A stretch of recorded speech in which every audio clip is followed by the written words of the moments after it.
Welcome to the Beyond Electric Sheep podcast. I'm Rick Thompson. And I'm Ed Daniels. Ed, we wanted to talk a bit about AI and education. I think it's a fascinating topic. There's this guy, Ethan Mollick at Wharton, who is a big proponent of using AI in education. In fact, when the LLMs first started coming out, the ChatGPT version, I know there had been some before that, but the ones that all of a sudden everybody was seeing them and trying them, he was one of the first guys to say, hey, you got to require your students to use these in class. Yes. Sort of the way when calculators came out, everybody said, oh gosh, you can't let people use calculators. Right. I mean, this was 50 years ago. Yeah. You got to do it on paper, longhand, or maybe a slide rule. And then we've figured out pretty quickly, no, you have to bring a calculator to class so you can learn how to use that well. So there's that, but I was thinking about education in terms of, can we actually improve how we educate a person, not teach them just how to use the tool, but you think of how we educate people in public schools in the U.S. right now, it's very similar to how we did it 100 years ago. I mean, there's a lot of improvements, but you have kids in a classroom, you do a lecture, you assign some homework, you give a test at the end. Some kids excel at that, some don't. Ironically, when they're young, the gifted kids really struggle with that because it's boring. And what if you could use an LLM to really customize the interactions and the teachings so that if you have a kid, no matter what their preferred method of learning, the LLM could talk to them, lecture them, not even lecture, but have more of a Socratic discussion, give them ideas that they're going to understand or analogies they're going to understand, and test them along the way. Don't give them the answers, but lead them to. Wouldn't that be better? Wouldn't people enjoy school more? Wouldn't the gifted kids not get bored? Boy, I sure think so. I think there's great opportunity here, and I'm sure it's highly controversial, but I think what you said 100 years ago, 200 years ago, 1,000 years ago, it still was roughly the same kind of paradigm. You got kids assembled, in a classroom or in the outdoors or whatever they are. You've got one teacher that almost by definition doesn't know everything. They know something. How much do they know? I don't know. And they're telling the kids, and they're telling Johnny to, shut up, you're being distracted by that grasshopper that just jumped through the classroom. And, over here, this other kid is like having a very difficult time grasping a concept. The other kid, like you said, is bored. It's a difficult type of a setting. And, what do you do about that? You can do certain workarounds, if you want to call it that. You can have the really smart kids or knowledgeable kids help out the not so smart or not so knowledgeable kids and learn in the process. But still, it's not that effective in my view. And, being a product of the public school system myself, I think, I was thinking maybe 1 out of 10 teachers are really excellent, and the rest of them are, no offense to the teachers, it's a very honorable profession and it's great, but maybe not that inspiring, if you want to call it that. Well, I mean, there's always a curve, right? Yeah. So, yeah, and you think about, if I were teaching, I'd be teaching to the average of the class, right? There's a bell-shaped curve in the class, whatever that average is on, not necessarily intelligence, but attention span or whatever. Right. And you're going to miss kids off of either end. I think of there was a time my son in 4th grade, he was taking, I can't remember what math it was, algebra or something, and he was getting low marks in math because he would turn in his homework with the correct answer but without the work to get there. Right. And for him it was confusing because the teacher would say, well, show me the work. And he'd say, what do you mean? That's just the answer. There is no work. That's the answer. Right.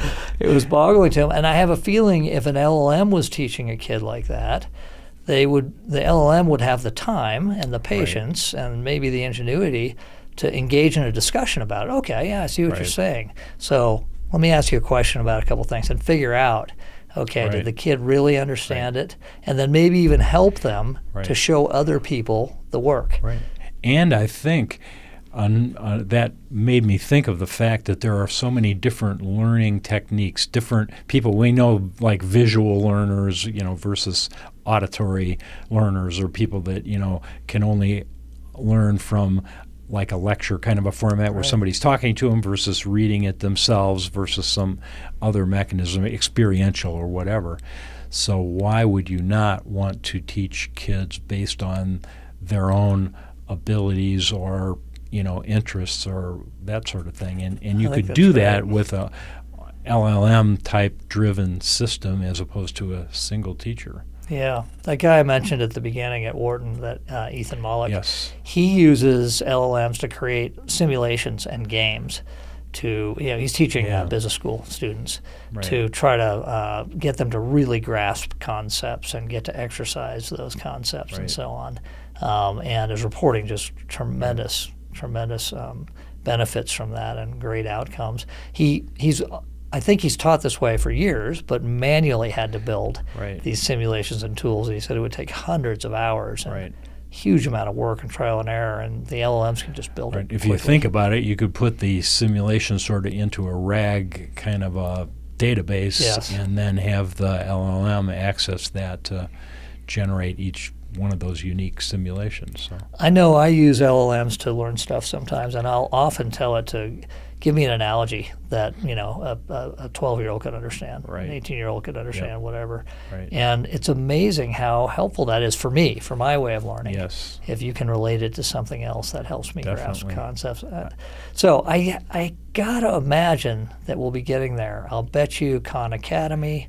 I mean, I know Khan Academy is already using chats or I'm glad you brought that up because I didn't want to get through this topic without giving credit to them. I mean, they're doing they got on this things early. Yeah. So I'm hoping. I mean, my kids are out of school now. Actually, one's still in college, but I'm hoping that this really changes for kids. I think it will be democratizing in a way because instead of teaching to the average, you can teach to everybody and hopefully float everybody, flatten that bell-shaped curve a bit as you're going through school and be more enjoyable. And I mean, I don't know how it was for you as a kid, but you remember in Ferris Bueller's Day Off where he's watching the clock and it goes back. Clicks backwards. I felt like that every day. My life in school was exactly like that. I was, please get this, let me go home so I can learn something, whatever. Right. You probably wouldn't want to go 100%. No. Interacting with chatbots, but I have a feeling there's a huge application there. I'm sure people are working on this like crazy. I'm reading some about it, but I feel like we should accelerate. But I think also there's a trend to go the opposite direction, prohibiting phones in schools. Well, okay, right. You don't want people texting, about whatever clothes somebody's wearing or something. But on the other hand, having access to your own device that can help you learn is maybe not such a bad thing. It is kind of interesting when you think about if you're carrying, ChatGPT has that new interactive talk thing. Yes. I don't have it yet. Right, I don't either. I'm looking forward to it. But if you had that, sort of like if you have a calculator, I don't need to know how to do long division. Right. I think I could fake my way through it if I got on a desert island, but let me say also, though, if you wanted to be really good at manually doing long division, why would you not have your device help you learn that, take you through some exercises?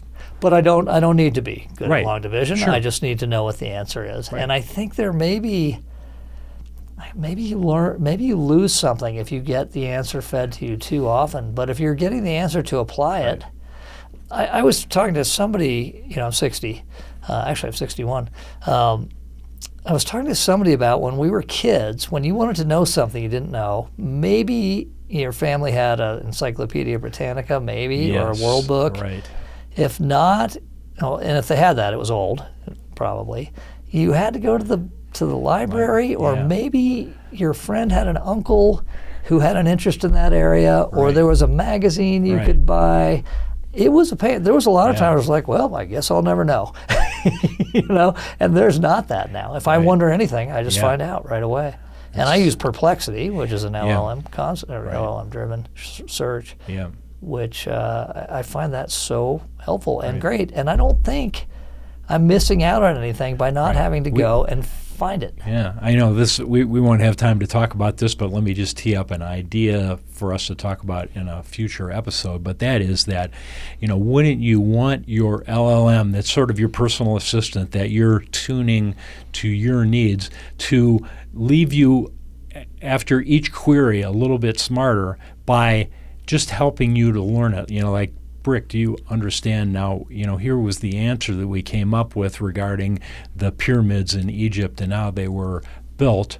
Do you understand that? And, can you echo back to me sort of what I just taught you about that? Yeah. In other words, kind of build in that improvement. Yeah, reinforcement. It's interesting you mentioned that. I know for myself, the times I learn things the best is when I'm teaching them.